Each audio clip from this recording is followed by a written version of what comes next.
សូមនមស្ការចំពោះព្រះរតនត្រ័យដោយសេចក្តីគោរពជ្រាលជ្រៅបំផុតសូមក្រាបថ្វាយបង្គំចំពោះព្រះថេរានុថេរៈគ្រប់ព្រះអង្គនិងសូមជម្រាបសួរបងប្អូនជនរួមជាតិពុទ្ធបរិស័ទចំណុះជើងវត្តនិងភ្ញៀវកិត្តិយសជាតិនិងអន្តរជាតិដែលកំពុងតាមដានព្រឹត្តិការណ៍ដ៏មហាឱឡារិកនេះថ្ងៃនេះជាថ្ងៃវេលាដ៏ថ្លៃថ្លាបំផុតដែលយើងទាំងអស់គ្នាបានជួបជុំគ្នាក្នុងមហាពិធីបុណ្យកឋិនទានសាមគ្គីប្រចាំឆ្នាំ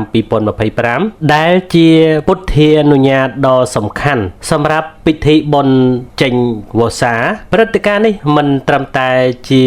កិច្ចការបុណ្យសាសនាប៉ុណ្ណោះទេប៉ុន្តែជាកញ្ចក់ឆ្លុះបញ្ចាំងពីសាមគ្គីភាពដ៏រឹងមាំវប្បធម៌នៃការចែករំលែកនិងការរក្សានៅអរិយធម៌ដ៏យូរលង់របស់ជាតិខ្មែរយើងពាក្យថាកឋិនទានមានប្រភពមកពីភាសាបាលីដែលមានន័យថាការទ្រទ្រង់ការតាំងនៅខ្ជាប់ខ្ជួន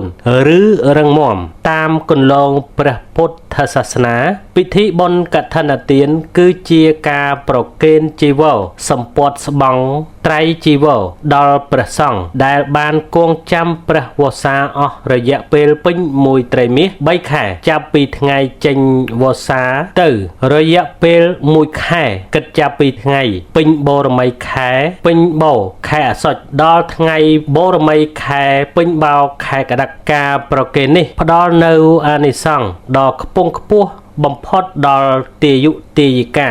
អ្នកផ្ដល់ទានព្រោះជាទានកាលទានដែលថ្វាយតាមរយៈពេលវេលានិងជាទានសម្រាប់ទ្រទ្រង់នៅព្រហ្មចរិយធម៌របស់ព្រះសង្ឃមហាពិធីបុណ្យកឋិនទានសាមគ្គីនេះបានប្រព្រឹត្តទៅដោយជោគជ័យនិងមហាកុសលនៅវត្តទូលរវៀងស្ថិតក្នុងភូមិទូលរវៀងឃុំស្មៅខាងត្បូងស្រុកកំចាយមៀខេត្តព្រៃវែងនាថ្ងៃទី4និងទី5ខែវិច្ឆិកាឆ្នាំ2025វត្តអារាមនេះគឺជាបង្គោលដ៏សំខាន់ក្នុងការបណ្ដុះបណ្ដាលផ្លូវចិត្តនិងជាមូលដ្ឋានគ្រឹះនៃសីលធម៌សង្គមនៅក្នុងតំបន់នេះនាល្ងាចថ្ងៃទី4ខែវិច្ឆិកាពិធីសូត្រមន្តប្រពឡើងយ៉ាងឱឡារិកដើម្បីឧទ្ទិសកុសលផលបុណ្យជូនដល់វិញ្ញាណក្ខន្ធអ្នកមានគុណនិងដើម្បីសុំសេចក្តីសួស្តីជ័យមង្គលដល់ពុទ្ធបរិស័ទទាំងអស់លុះមកដល់ព្រឹកថ្ងៃទី5គឺជាចំណុចកំពូលនៃពិធីដែលអង្គកឋិនទានត្រូវបានដង្ហែចំនួន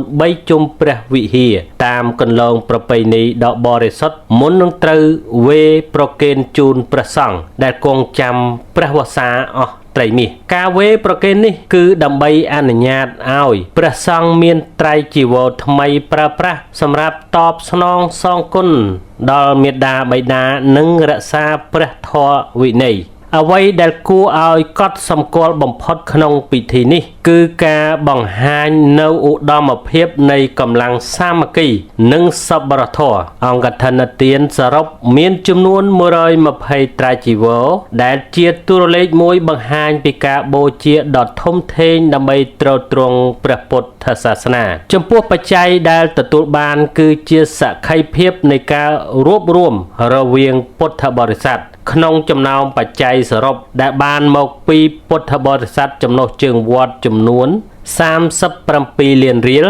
គឺយើងសង្កេតឃើញមានការចូលរួមគាំទ្រពីពុទ្ធបរិស័ទមកពីខាងក្រៅយ៉ាងកក់ក្ដៅផងដែរដែលបានបរិច្ចាគថវិកាចំនួន4លាន40ម៉ឺនរៀលបន្ថែមតួលេខទាំងនេះមិនត្រឹមតែជាតម្លៃរូបិយវត្ថុប៉ុណ្ណោះទេតែជាតំណាងនៃជំនឿយ៉ាងជ្រាលជ្រៅនិងការបដិញ្ញាចិត្តរួមគ្នាក្នុងការលើកកម្ពស់វិស័យពុទ្ធសាសនានិងហេដ្ឋារចនាសម្ព័ន្ធសង្គមក្នុងបរិបទនៃពិធីបុណ្យកឋិនទាននេះក៏មានសកម្មភាពមនុស្សធម៌ដែលគួរតែគូសបញ្ជាក់ផងដែរវត្តមានរបស់លោកគ្រូអៀងផាត់ព្រមទាំងបងប្អូនកូនក្មួយនិងកូនចៅបាននាំមកនៅភាពកក់ក្ដៅនិងការចែករំលែកជាពិសេសវត្តមានរបស់លោកវេជ្ជបណ្ឌិតសាន់សំណាងគឺជាការឆ្លើយតបទៅនឹងតម្រូវការសុខភាពសាធារណៈរបស់ប្រជាពលរដ្ឋលោកវេជ្ជបណ្ឌិតបានផ្ដល់ការឧបត្ថម្ភផ្នែកវេជ្ជសាស្ត្រ ដល់ពុទ្ធបរិស័ទចំនួន500នាក់ដោយម្នាក់ទទួលបានថ្នាំពេទ្យមួយបន្ទះភេសជ្ជៈម៉ាកល្បីមួយកំប៉ុងបច្ច័យចំនួន1000រៀលនិងទឹកសុទ្ធហាយថិចមួយដបសកម្មភាពនេះបានបង្ហាញយ៉ាងច្បាស់អំពីស្មារតីទទួលខុសត្រូវខ្ពស់ចំពោះសង្គមស្របតាមទិសដៅអភិវឌ្ឍជាតិដែលផ្ដោតលើសុខភាពជាចម្បងការងារសង្គមបែបនេះគឺជាគំរូដ៏ល្អនៃការរួមចំណែកពីវិស័យឯកជននិងបុគ្គលដើម្បីបំពេញបន្ថែមលើការខិតខំប្រឹងប្រែងរបស់រាជរដ្ឋាភិបាលដើម្បីលើកស្ទួយដល់បរិយាកាសរីករាយនិងថែរក្សាកេរដំណែលវប្បធម៌ខ្មែរនាល្ងាចយប់ថ្ងៃទី4 ខែវិច្ឆិកាគណៈកម្មការវត្តក៏បានរៀបចំជួលក្រុមល្ខោនបាសាក់មកសម្ដែងជូនទស្សនារហូតទល់ភ្លឺផងដែរល្ខោនបាសាក់គឺជាទម្រង់សិល្បៈបុរាណមួយដែលផ្សារភ្ជាប់យ៉ាងជ្រាលជ្រៅជាមួយសតិអារម្មណ៍របស់ប្រជាជនខ្មែរការផ្ដល់ឱកាសឲ្យសិល្បៈប្រភេទនេះបានសម្ដែងគឺជាការចូលរួមចំណែកយ៉ាងសកម្មក្នុងការថែរក្សានិងបន្តវប្បធម៌ជាតិឲ្យគង់វង្សស្ថិតស្ថេរសម្រាប់ក្មេងជំនាន់ក្រោយពិធីបុណ្យកឋិនទានសាមគ្គីនៅវត្តទួលរវៀងនេះបានផ្ដល់នៅមេរៀនដ៏មានតម្លៃអំពីអំណាចនៃសាមគ្គីធម៌និងសទ្ធាជ្រះថ្លាពិធីនេះបានបង្ហាញថានៅពេលដែលពុទ្ធបរិស័ទរួបរวมគ្នាក្នុងគោលបំណងតែមួយនោះបុព្វហេតុសាសនានិងសង្គមនឹងរីកចម្រើនទៅមុខជានិច្ចសូមអរគុណដល់បងប្អូនសប្បុរសជនទាំងអស់ដែលបានលះបង់ទាំងកម្លាំងកាយកម្លាំងចិត្ត